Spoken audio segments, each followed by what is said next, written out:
Hello po mga kapraps. Pupuntahan natin ngayon ang property na for sale na matatagpuan natin dito sa bayan ng Nagcarlan, Laguna. So mula po dito sa sementadong kalsada mga kapraps, ang property ay meron tayong lalakarin lang na rough road, pero pwede na rin ipasok dito ang sasakyan. Ito yun mga kapraps. Ito ay barangay road na rin. So kasama po yan, mayroon na rin pong proposal ang punta sa property na kalsada mga kapraps. Bali ang i-offer ko sa inyo ngayon ay isang property na may sukat 2,912 square meters. Yun po ay titulado at may mga tanim po siya ng mga prutas. So yan po ang sementadong kalsada. So mga ilang metro lang mga kapraps ay nandun na tayo sa property. Pero pwede nyo nang ipasok ang inyong sasakyan papunta dito. Yun nga po ay rough road pa lamang to, pero yan po ay malapit na rin sa simentohan. Yun nga dinaanan nating kalsada kanina ay ano yun, bagong semento lang yun mga kapraps.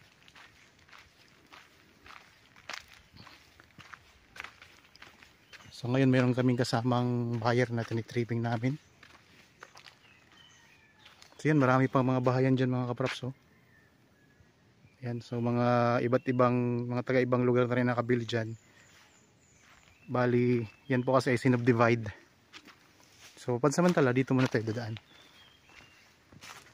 para makita natin ang property.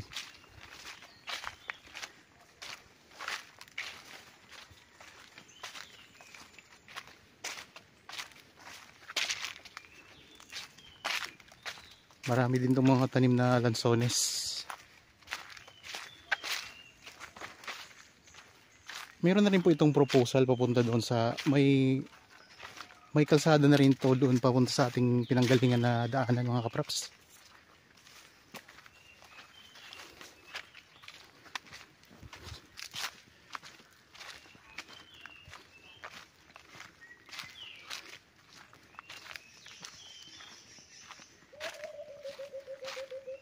Okay. Mga ano lang 50 meters nandito na tayo sa property. Ito na yun. Ito na mga kapraps, ito may bakod na ito na kawayan.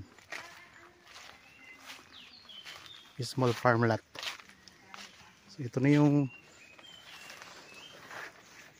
pinakabungad ng property. Yan po ang boundary niya.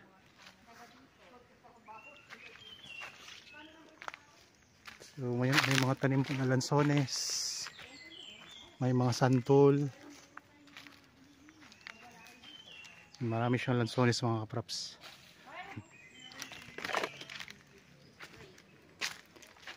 Dito sa bandang itaas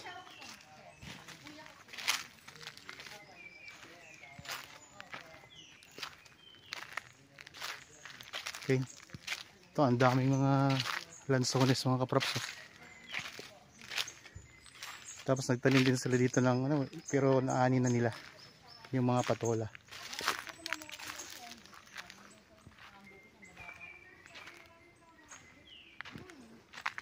Meron ding mga kawayan sa dulo ng property sa pinakalikuran. Ulitin ko lang mga kapraps, ang sukat nito ay 2,912 square meters. Ito ay titulado. Ang presyo po ay makikita nyo sa description box at sa title nitong video.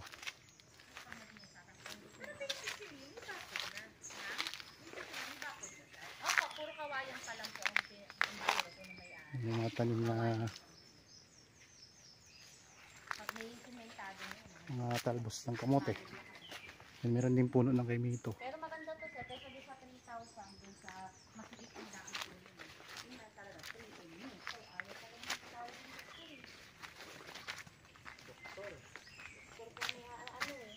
May mga tanim na puno ng niyog.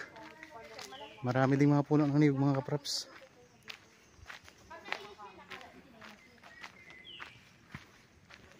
Ipakita ko lang sa inyo yung magiging daanan papunta doon sa pinanggalingan natin kanina.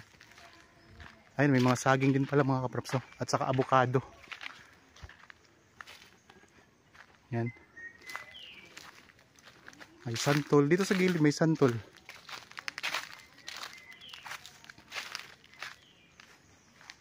Ito yung na-vlog ko na mga kapraps. Pero wala yung video mula doon sa kalsada. So, kanina sinimulan ko para makita nyo po ang daanan papunta dito. Yan, ito pinakita ko nga ito sa vlog ko eh. Ito yung mahal dati na ano eh, halaman ng pandemic.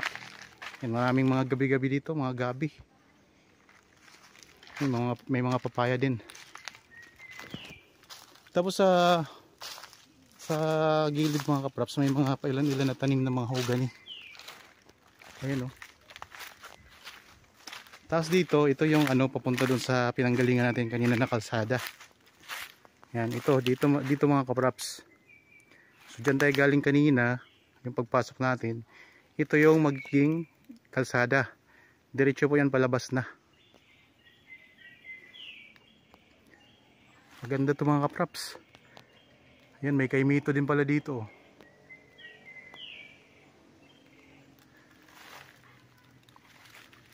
Tapos may bakod siya na mga kawayan na. So small farmlet ito mga kapraps.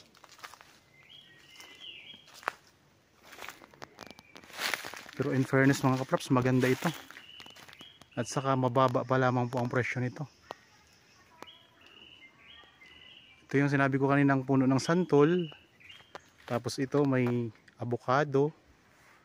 Ito mga lansones, ang daming mga lansones mga kapraps, ang dami niyan oh. Yan, mga lansones, may mga kaimito, niyog, yan, marami ding mga puno ng niyog.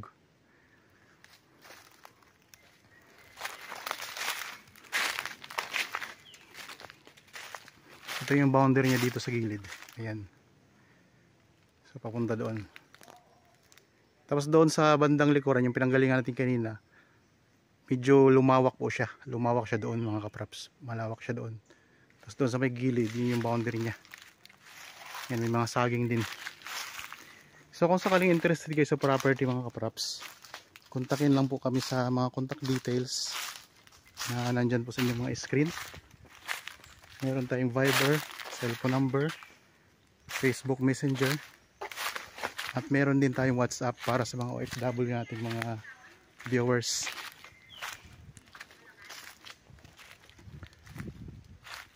So mayroon ding puno ng kakao.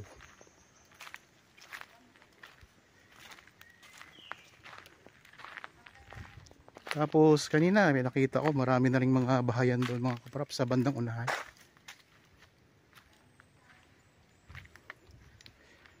Kaya tas may access na dito ng kuryente at tubig. Magpapalinya na lang kayo mga kapraps.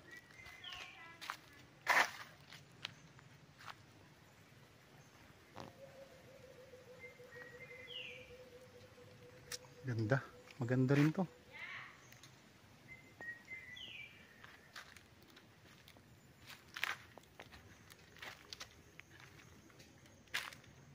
Pwede ditong magtayo kayo ng inyong rest house. May farm na kayo. So mga nasa 50 meters lang ang distansya doon sa sementadong kalsada. Pero dito sa barangay road na rough road ay napakalapit na lang. Mga siguro mga 20 to 30 meters lang yata.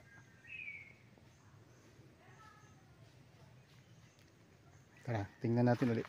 Balik tayo doon. So, labas na tayo sa property. Ayan po ang property mga kapraps. So malinis na rin. Tapos ito yung pansamantala natin dinaanan kanina.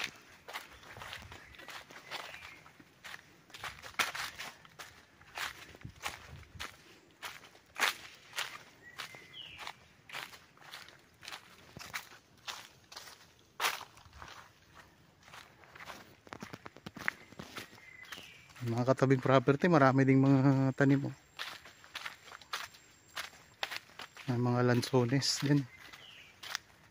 Dami lansones dito mga kapraps. Dito sa bayan kasi ng Nagcarland, marami pong mga lansones dito. Dito lang nagagaling ang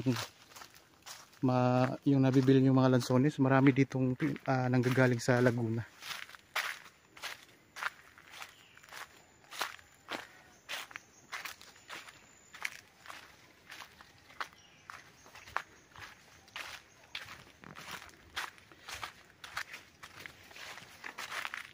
Yan, ito yung Barangay Road mga kapraps. So malapit na itong sisimentohin.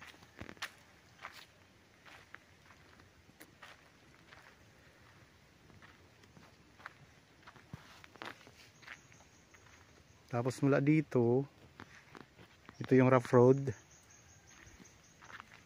Ilang hakbang lang ay nasa sementado na tayo. Ayun yung sementadong kalsada mga kapraps.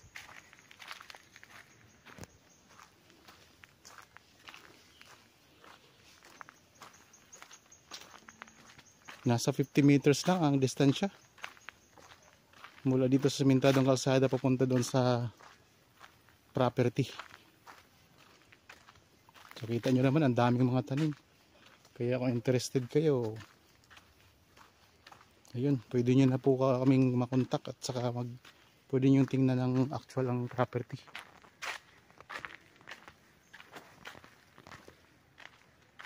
Yan, pwede na ipasok doon na yung property, ang inyong sasakyan mga kapraps sa tapat ng property.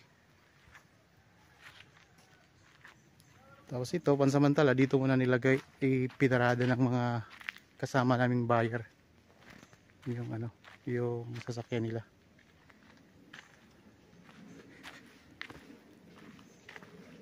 Yan, ito na yung sementadong kalsada.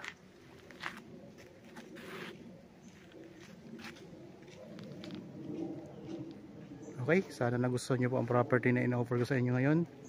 Para po sa bago pala sa aking channel at napadaan lamang po sa aking channel, huwag nyo pong kalimutang mag-subscribe at pindutin na rin po ang notification bell para maging updated kayo sa mga bagong property na i-offer namin. Maraming salamat po at God bless po sa ating lahat mga kapraps.